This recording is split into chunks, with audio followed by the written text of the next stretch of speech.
Olá pessoal, mais uma vez estamos aqui para desenvolvermos mais situações envolvendo as funções, né? Hoje vamos falar um pouquinho sobre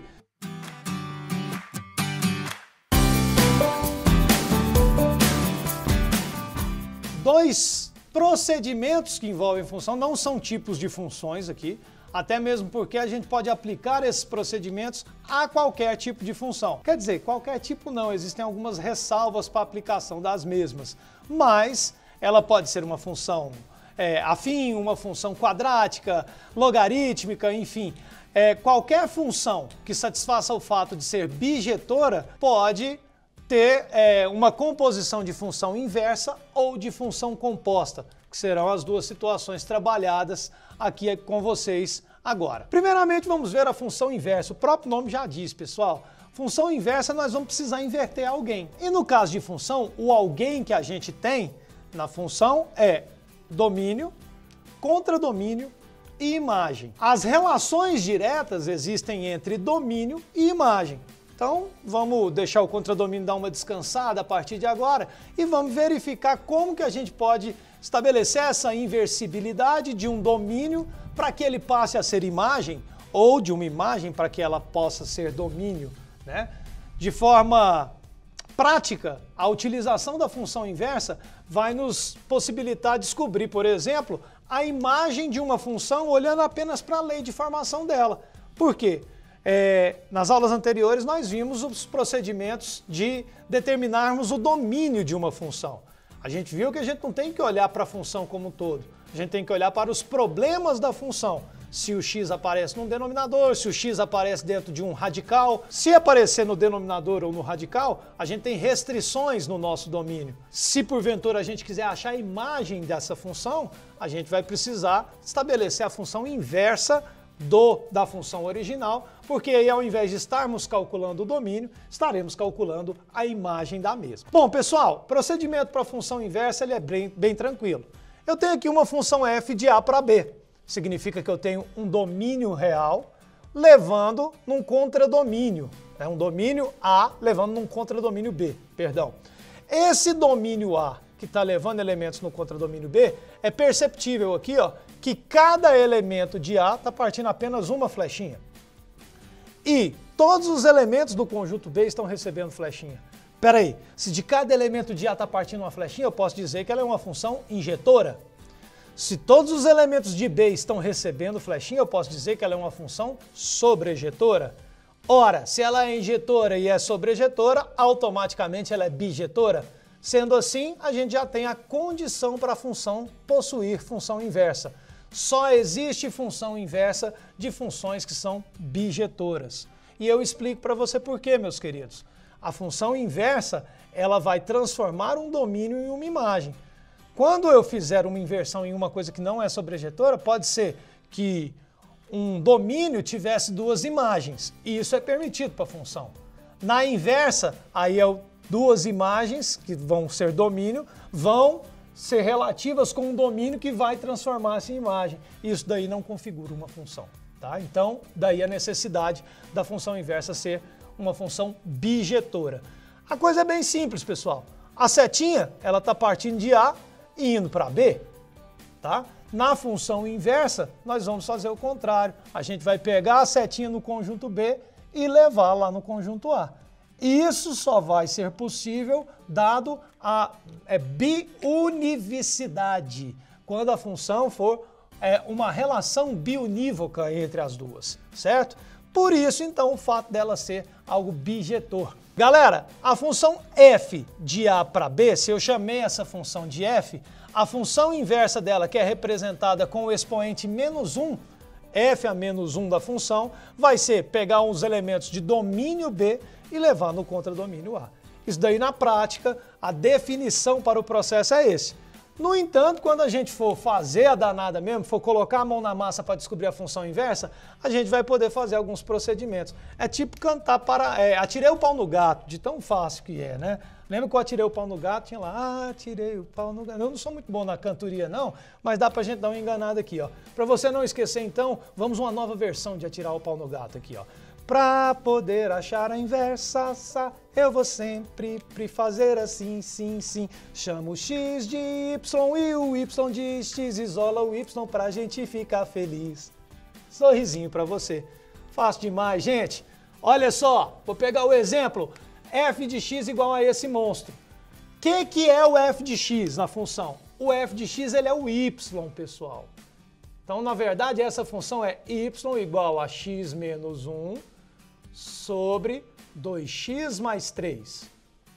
Eu quero achar a função inversa desse cara. Quero achar o f a menos 1. Vamos lá para os procedimentos. Onde eu tiver x, vou colocar y. E onde eu tiver y, vou colocar x. Então, aqui vai ficar o seguinte, ó. X igual a y menos 1 sobre 2y mais 3. No lugar do y, coloquei x. E onde aparecia x, independente de ser em mais de um lugar, eu substituí por y. Chamei o x de y, chamei o y de x. Meu próximo passo, isolar o y. Isso tem que estar na sua cabeça, ó. Quando você isolar o y aqui, ó, depois de fazer as inversões, você vai estar determinando sua função inversa. Vamos isolar então. Camarada está dividindo. Vai passar para o outro lado como? Muito bem, multiplicando. X vezes 2y, 2xy. X vezes 3, 3x. Isso é igual a y menos 1. Na sua cabeça tem que estar martelando, isola o y, isola o y, isola o y. Está isolado? Não. Tem o y de um lado da igualdade e tem o y de outro lado da igualdade. Vamos passar todo mundo para o mesmo lado. Teremos 2xy, mantive aqui. Esse camarada que estava positivo vem para o outro lado, negativo. Da mesma forma, tem o 3x positivo, vou passá-lo para o outro lado, negativo. De modo que, do lado de lá eu coloquei todos os termos que tem y. Na sua cabeça deve estar martelando, isola o y, isola o y, isola o y. Esses dois termos aqui, ó, tem coisas distintas. Quanto que é uma mexerica mais uma laranja? Não sabe? Pois eu vou te dizer, é exatamente uma mexerica mais uma laranja. Porque não existe nem mexilanja e nem laxirica. Então eu não posso juntar dois termos que não são iguais. Sendo assim, esse cara tem x e esse não tem. Para a gente fazer qualquer operação, a gente tem que separar o y. Ó, vou colocar o y em evidência. Ambos os termos têm o y. Mas se eu coloco ele em evidência, o termo do primeiro aqui, ó, que sobra lá dentro do parênteses é o 2x. Basta dividir cada termo pelo fator comum. 2xy dividido por y, 2x. Menos y dividido por y, 1. E isso é igual a menos 3x menos 1. Na sua cabeça está aqui, ó.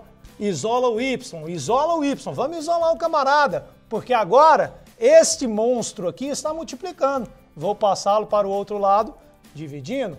Então teremos y igual a menos 3x menos 1 dividido por 2x menos 1. Isolei o y. Acabei de determinar então quem é a minha função inversa. Minha função inversa f a menos 1 de x, ela é menos 3x menos 1 sobre 2x mais 1. Pessoal, na prática o que isso quer dizer? Se eu jogasse, por exemplo, nessa função o valor de x igual a 1, eu obteria um valor de y ali. O meu valor de y, na verdade, seria 0. Tá? Se eu jogasse x igual a 1, meu y seria 0. Para o domínio 1, a imagem é 0. Na função inversa, quando eu jogar o domínio 0, obrigatoriamente a minha imagem vai ser 1. Ou seja, elas vão se corresponder de forma biunívoca. E isso é a função inversa. Tá?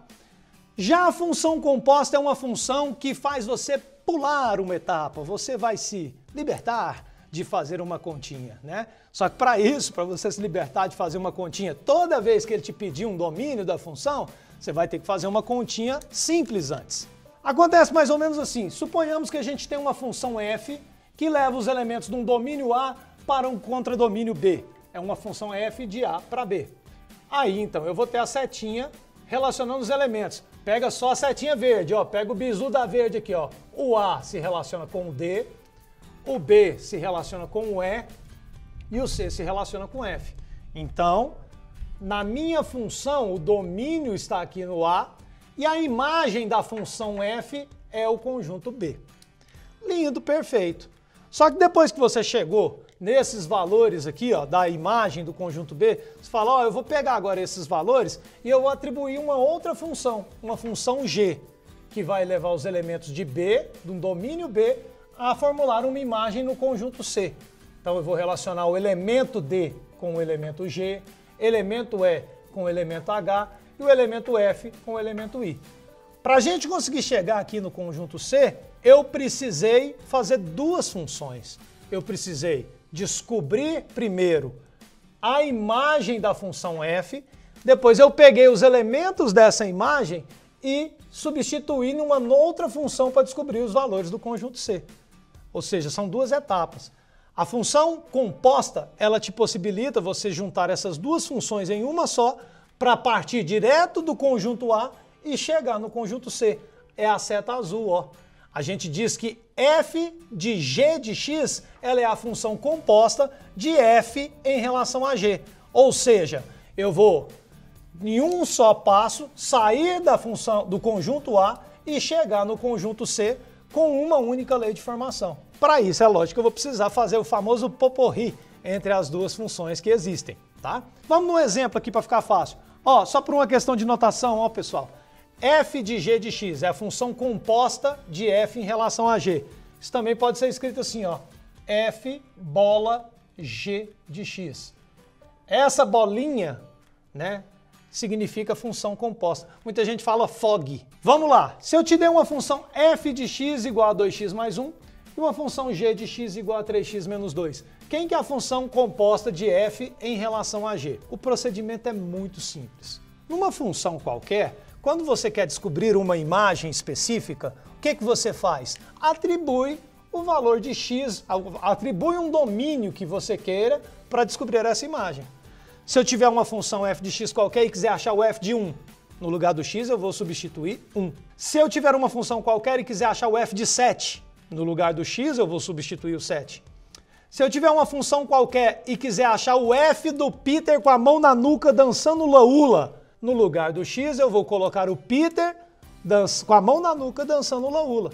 Para qualquer imagem que eu queira descobrir, eu vou atribuir o domínio específico que eu quero. A minha primeira função é a função f. Então, olha só, eu vou escrever a danada aqui, ó. F de x, eu vou partir dela. F de x igual a 2x mais 1. Essa é a função que está me orientando, a função f. Eu estou querendo descobrir, fiz caquinha, eu estou querendo descobrir o f de g de x. Em relação a essa coisinha aqui de cima, a única diferença é que no lugar do x está aparecendo o g de x. Até coloquei de outra cor para ficar claro, certo? Quem que vai ser o f de g de x?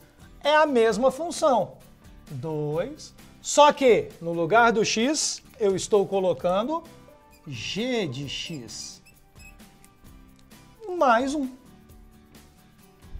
Essa é a minha função composta. Só que a função g, eu tenho uma lei de formação para ela. Então, onde eu coloquei g de x, na verdade, eu tenho que colocar a lei de formação que representa essa função.